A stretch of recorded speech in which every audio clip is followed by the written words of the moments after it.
Guadalupe Llori delegó a funcionarios para defender contrato para alimentación y viáticos de la Asamblea Nacional.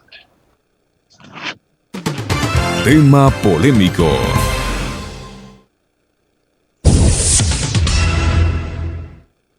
El contrato por $100,000 para eventos que contempla desayunos que llegan hasta los $24 y cenas de hasta $50 fue justificado este 20 de septiembre por las autoridades de la Asamblea Nacional. En el evento no estuvo presente la presidenta del Parlamento, Guadalupe Llori, porque según Santiago Salazar, coordinador jurídico, corresponde al área de compras públicas aclarar este tema. Salazar dijo que el monto del contrato no es únicamente por comida, también incluyen otros 194 rubros como logística, mantelería, sillas, entre otros. Si se desglosa estos ítems, la empanada cuesta $1 y no los $24, ejemplificó. Paula Abad, coordinador de protocolo, informó que la Asamblea Nacional tiene más de 220 eventos al año, pero más del 98% lo hace con elementos propios, autogestión y apoyo de otras entidades, por lo que el contrato de los $100,000 es para ese porcentaje de casi el 2% de eventos que ameritan este servicio, como la visita de jefes de Estado o de altas autoridades, entre otros. Según su criterio, es otro ataque más para deslegitimar la actual asamblea. Lo que hay que preguntarse es por qué lo hacen, enfatizó. Sobre este tema, pese a que apoyó la designación de Llori a la presidencia, el asambleísta Fernando Villavicencio dijo que Guadalupe Llori debería renunciar por las irregularidades denunciadas. Además, Villavicencio mostró en su cuenta en Twitter una factura de un hospedaje de la presidenta de la Asamblea Nacional, un acto realizado en Tena el 12 y el 13 de junio en el que pagó $423 por día y un total de $846. Mientras tanto, los platos rotos los pagan todos. La presidenta de la Asamblea, Guadalupe Llori, pidió la renuncia a todos sus colaboradores cercanos después de revelarse dichos gastos. Además, pero en el mismo escenario, con 81 votos, este 20 de septiembre la Asamblea Nacional pidió a la legisladora Bella Jiménez que renuncie al cargo de segunda vicepresidenta de la función legislativa para que pueda defenderse en el ámbito judicial y en el Comité de Ética de las acusaciones por supuesta gestión de cargos públicos.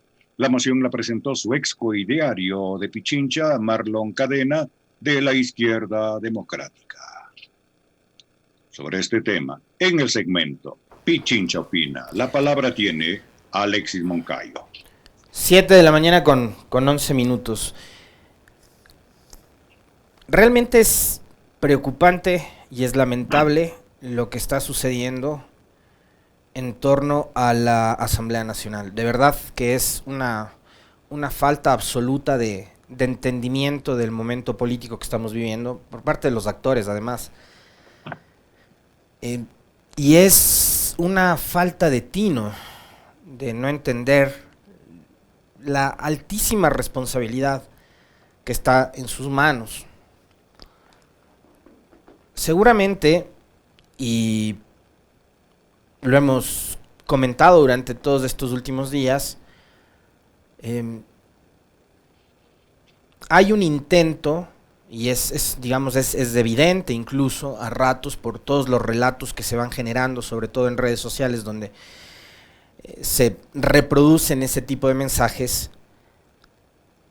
Hay un intento de desestabilizar a la actual asamblea, y yo no sé si únicamente con el afán de modificar la estructura actual del Consejo de Administración Legislativa, llámese presidenta, vicepresidentes y vocales del CAL. En total suman 7. Porque desde ahí se controla absolutamente todo el manejo del Parlamento, desde los temas políticos, es decir, la presidenta o presidente de la Asamblea es quien marca los tiempos con respecto de los juicios políticos, los proyectos de ley que se presenten, los trámites que ingresan al CAL, el tema administrativo, el manejo económico de la Asamblea. Todo pasa por el CAL y todo pasa por la voluntad política que para manejar esos temas y tramitarlos, ya sea de forma expedita o por ejemplo para guardarlos en un cajón de su escritorio durante meses y años, como hizo el señor Litardo, por ejemplo, con los juicios políticos en contra de Richard Martínez, de María Paula Romo y otros funcionarios del gobierno de Lenín Moreno. Para eso está también la presidencia y el control político de la Asamblea Nacional. Entonces uno entiende también por qué es que les interesa tanto precisamente aquello. Ahora, yo creo que, y hay que hacer lo que les decía hace unos días atrás, remontarnos a aquellas sesiones conflictivas de entre el 14 y el 15 de mayo.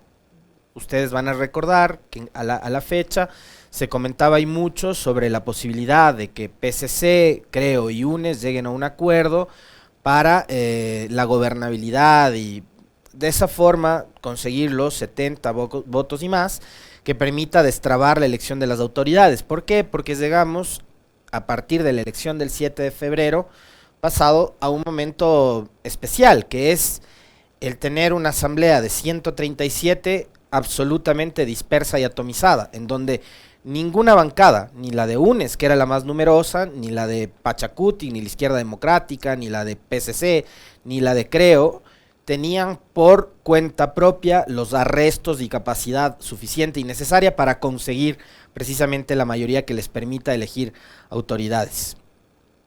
Entonces, lo que les obligaba esa coyuntura a todas estas organizaciones políticas era a empezar a dialogar. ¿Y qué hizo en ese momento el movimiento Creo?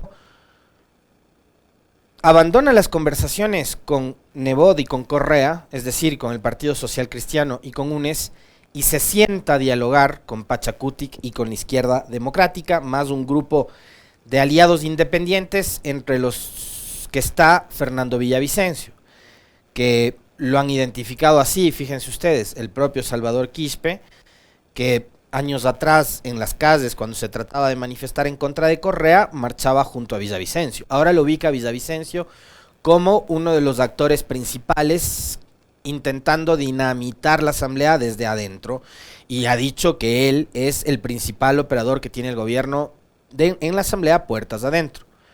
Palabras de Salvador Quispe, no me lo estoy inventando yo, ustedes lo habrán escuchado las veces últimas que ha estado acá el legislador de la bancada de Pachacutic. ¿Qué pasó entonces? Que aquel sábado 15 de mayo, para sorpresa de muchos, y yo me incluyo, la señora Guadalupe Zori fue elegida presidenta de la Asamblea Nacional. Revisen ustedes a la fecha, en aquellos días, lo que decían varios de los políticos, entre ellos los propios asambleístas, sobre la elección de Zori, y algunos otros comentaristas, analistas, incluso hasta periodistas, que en redes sociales hacen opinión de lo que nos dejó la elección de la señora Guadalupe Zori. El propio Fernando Villavicencio, en aquella época, haciéndose una selfie con una fotografía de su monitor con el voto positivo a favor de la elección de Zori, celebraba esa decisión del Pleno de la Asamblea. 15 de mayo, Fernando Villavicencio en su cuenta de Twitter subía una selfie, como les digo, celebrando la elección de Guadalupe Zori como presidenta de la Asamblea Nacional, y así como él, muchísimos otros, entre asambleístas, políticos, opinadores, periodistas, que celebraban que haya sido Zori y que haya sido con Pachacutic y con la Izquierda Democrática el pacto al que llegó el gobierno del movimiento Creo, y no con el Partido Social Cristiano, y peor todavía con UNES o con el correísmo. Bueno, ese pacto finalmente ha hecho agua. Nos lo dijo aquí semanas atrás Salvador Quispe: ya no hay más pacto entre Pachacutic y el gobierno y el movimiento Creo. Ayer en una entrevista radial, la ministra Alexandra Vela ha confirmado que esa mayoría que logró la elección de Zori, de Saquicela, de Besa Jiménez y el resto de integrantes del CAL no existe más, que se diluyó, que no va más la famosa mayoría legislativa, y lo que han hecho es fabricarse un escenario de ingobernabilidad entre el gobierno y sus aliados. Y yo tengo la impresión de que este asuntito de las facturas de los hoteles, de la comida, de los viáticos y demás, se va a convertir simplemente en, digamos, un abreboca de lo que podría venir en los días siguientes. Porque esta supuesta renovación de la Asamblea, digo supuesta porque finalmente lo único que se renovó fueron nombres, apellidos, rostros, porque los comportamientos de algunos siguen siendo iguales e incluso peores que los comportamientos de las asambleas y de los parlamentos o congresos del pasado, nos están diciendo que no existe y no hay tal renovación. Que las prácticas políticas siguen siendo calcadas, las mismas, las del reparto, las de llegar a ocupar un espacio mínimo de poder para ver qué más alcanzo, qué más logro, de dónde saco más. Y eso es lamentable. El periodo legislativo anterior, y ya para ir profundizando un poco más en lo que tiene que ver con lo que sucedió ayer también, se abrió un proceso de descabezamiento y de guerra fratricida entre bloques, ¿no? Entonces empezaron a destituirse unos y otros, a inventarse argumentos que incluso iban más allá de lo que establecía la ley orgánica de la función legislativa, como, digamos, justificaciones o motivos causales para destituir a un legislador, y empezaron a destituir por la razón que se les ocurría. Hoy me da la impresión que están queriendo repetir el mismo libreto.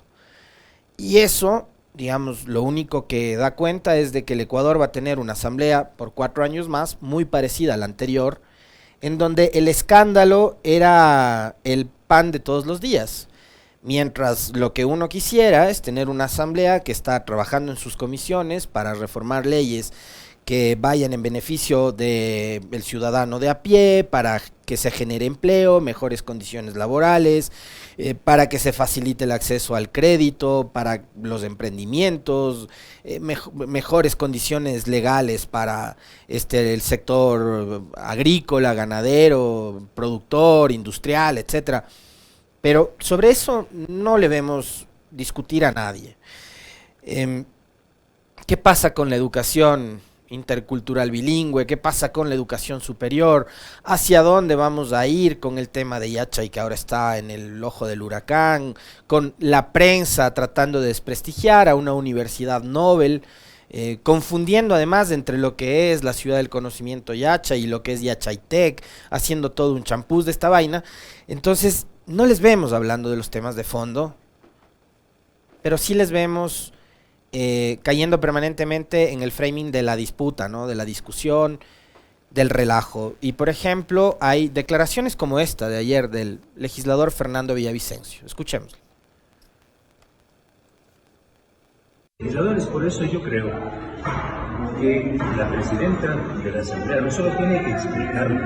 Esta Asamblea no solo sufre de estas acciones irregulares y perjudiciales, sino no tiene una estrategia. La Asamblea no tiene un liderazgo, no se le ha planteado un horizonte. La Asamblea lo que está haciendo en algunos sectores es poniéndole un dique al Ejecutivo. Es decir, aquí, cenas VIP, almuerzos VIP, gastos VIP, y son un dique que no se va a aprobar los proyectos de ley. La salida entonces es que la presidenta dé un paso al costado, legislador. Yo creo que esta Asamblea tiene que hacer un gran exorcismo, y creo que debemos empezar. La presidenta debe renunciar. Yo creo que no hay otra posibilidad para cambiar esta mala suerte de la Asamblea Nacional. Con todo respeto. Pero porque no es solo eso, ¿no? Son varias cosas. No es solamente el tema de estos actos que... Bueno, para el señor Villavicencio, y ojo, que estoy en el 50% estoy de acuerdo, pero creo que hay que darle un poco más de seriedad al discurso, ¿no?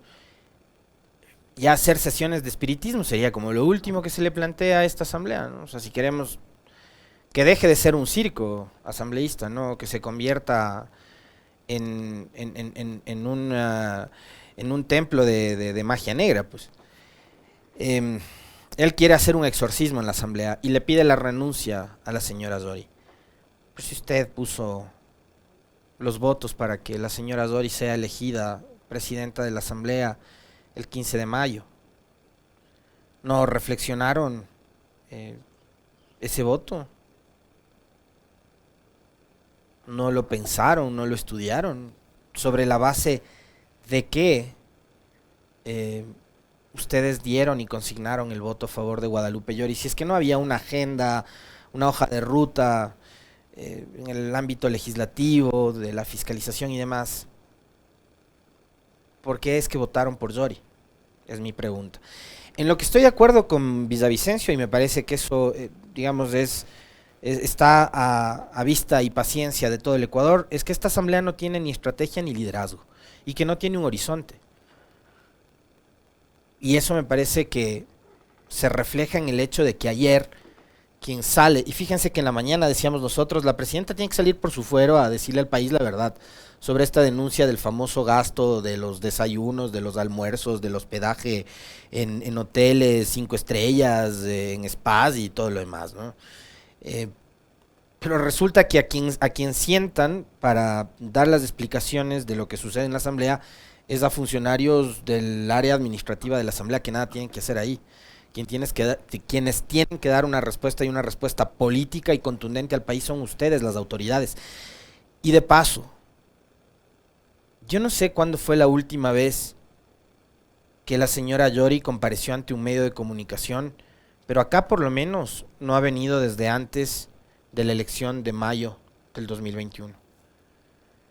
Hemos intentado hablar con ella, hemos intentado hablar con Saquicela, hemos intentado hablar con Bella Jiménez, con las 3 principales autoridades de la asamblea. Ninguno de los 3 ha aceptado invitaciones a venir a dialogar en este espacio, lo cual es lamentable, porque además se demuestra que la asamblea tiene una acefalía de vocerías lo suficientemente consistentes, sólidas, solventes, como para poder responder no lo que quieren saber 2 periodistas como los que estamos al frente de este espacio, sino lo que quieren saber ustedes, los ecuatorianos. ¿Qué está pasando con la asamblea?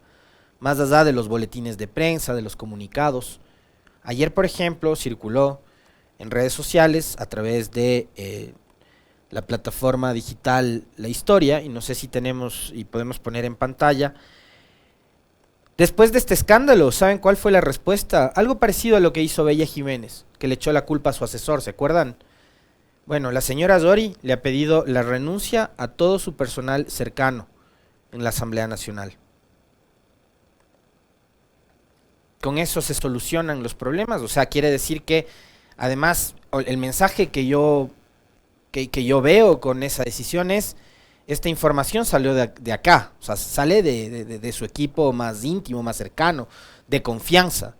Entonces a ella lo que le está preocupando es que se filtre la información, no le está preocupando que se transparente la información, cuando ella lo que tenía que haber hecho es dejar a sus funcionarios de ahí donde estaban y salir y decirle al país la verdad sobre estas denuncias que han circulado en los últimos días. Pero no, lo que hacen es siempre, ¿no? Como ya es costumbre, ¿no?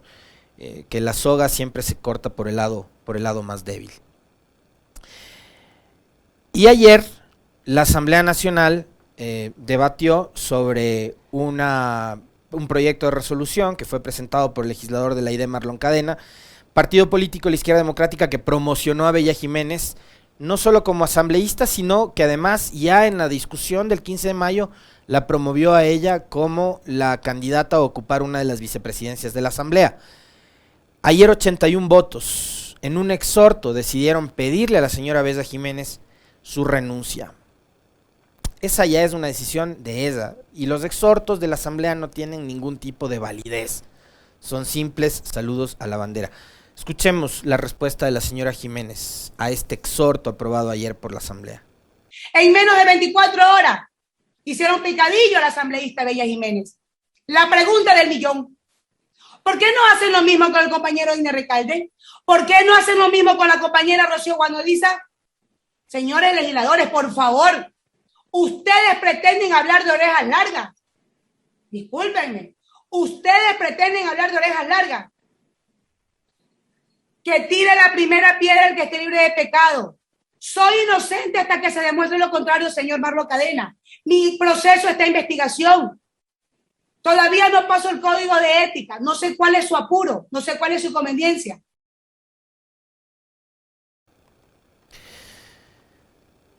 Sí, El caso de la señora Bella Jiménez está en manos del Comité de Ética, eso es un hecho, pero tampoco es por qué no hacen lo mismo con fulano, o sea, lo de Egner Recalde y lo suyo, permítame decirle, señora Jiménez, si es que se comprueba que es así, que en efecto andaban gestionando cargos públicos, buscando espacios para su gente de confianza y demás, está mal, porque el rol de un parlamentario, y usted es una parlamentaria, es más una vicepresidenta de la Asamblea, no es pues andar gestionando cargos públicos, si es que se comprueba. Y esto no se soluciona diciendo háganle lo mismo a fulano o a sultano, porque si él hizo lo mismo y no sé qué. No, por ahí no va la salida a todo esto. Pero hay un tema de fondo que yo les voy a plantear, que lo tratemos en los próximos días, y que es, de alguna manera, el origen de todos estos relajos. La brillante idea, y esto lo queremos conversar con ex asambleístas que en su momento estuvieron en el Parlamento y que se opusieron a esta iniciativa demencial que nos tiene ahora metidos en este relajo, y también con especialistas en materia electoral. Lo vamos a hacer en los próximos días. Esta brillante idea, ¿se acuerdan de un personaje célebre de la política de este país? Don Luis Verde Soto, ex consejero del CNE, que ahora es funcionario del gobierno, ¿no? Que una vez que Lasso ganó, renunció a su consejería del CNE y vino a integrarse al gobierno de Lasso, ¿no? Como que ya aquí yo cumplí mi misión y me voy. Bueno, él propuso reformas al Código de la Democracia para que nosotros no elijamos a los mejores, sino que elijamos de acuerdo al planchazo, ¿no? O sea, es decir, una lista de 15 nacionales, usted tenía que obligadamente votar por los 15 y no podía, como ocurría antes, elegir por nombres y elegir a los mejores, a los que usted consideraba los mejores cuadros. Si usted elegía en un distrito de Pichinchi y le tocaba elegir 4, elegía 4, podía elegirlos entre listas, o en la misma lista, capaz que si yo soy militante del partido X, considero que de los 4, solo 3 valen la pena, votaba por 3. Y el un voto le daba quizás a un amigo o a un conocido o a alguien que me parecía que tenía las credenciales necesarias para ser asambleísta. No, cambiaron el formato de elección unipersonal por el de la lista, ¿no? El de la plancha. Y también cambiaron el método de asignación de escaños. Y ahí está el relajo. Esto que está pasando ahora, esta falta de gobernabilidad y esta inviabilidad que nos quieren hacer creer, fue producida, ¿saben por quién? Por los aliados de Moreno y por los funcionarios del actual gobierno y por los asambleístas del actual gobierno que votaron a favor de esas reformas al Código de la Democracia en el periodo legislativo anterior. Así que sobre eso les vamos a estar planteando dialogar en los próximos días.